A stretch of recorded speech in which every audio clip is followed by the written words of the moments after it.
நண்பனின் மனைவியோடு நெருக்கமாக இருந்த புகைப்படம் வீடியோக்களை வலைதளத்தில் வெளியிட்டு அதிர்ச்சியை ஏற்படுத்திய உயிர் நண்பன்.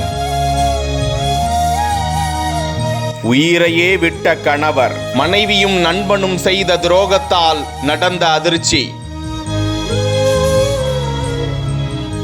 காஞ்சிபுரம் மாவட்டம் உத்திரமேரூர் அடுத்த பெருநகர் கிராமத்தை சேர்ந்த குப்பன் என்பவரது மகன் 30 வயதுடைய ராம்குமார் கடந்த 7 ஆண்டுகளுக்கு முன்பு 25 வயதுடைய ஜெயசத்யா என்ற பெண்ணை காதலித்து திருமணம் செய்து கொண்டார். இந்த திருமணத்தை முன்னின்று நடத்தி வைத்தவர் அவரது நண்பர் குறளரசன். ராம்குமார் ஜெயசத்யா தம்பதிக்கு 5 வயது மற்றும் 3 வயதுகளில் குழந்தைகளும் உள்ளனர். இந்த நிலையில்தான் ராம்குமாரின் நண்பர் குறளரசனும் ஜெயசத்யாவும் நெருங்கி பழகி வருவது குறித்து இருவரையும் ராம்குமார் அடிக்கடி கண்டித்து வந்தாராம். இந்த நிலையில்தான் அந்த அதிர்ச்சிகர வீடியோக்கள் குறளரசனால் முகநூல் உள்ளிட்ட வலைதளங்களில் வெளியிடப்பட்டது. இதனை பார்த்து அதிர்ச்சியடைந்த ராம்குமார் தனது மனைவியிடமும் குறளரசனிடமும் இது குறித்து கேட்டபோது குறளரசன் ராம்குமாரை கடுமையாக தாக்கியதாக சொல்லப்படுகிறது. மனைவியும் இது குறித்து எந்த ஒரு பதிலும் சொல்லவில்லையா. மனமுடைந்து காணப்பட்ட ராம்குமார் கடந்த 1 வாரத்திற்கு முன்பு உயிரை மாய்த்து கொள்ள முயன்றார். உயிருக்கு ஆபத்தான நிலையில் இருந்த அவரை மீட்டு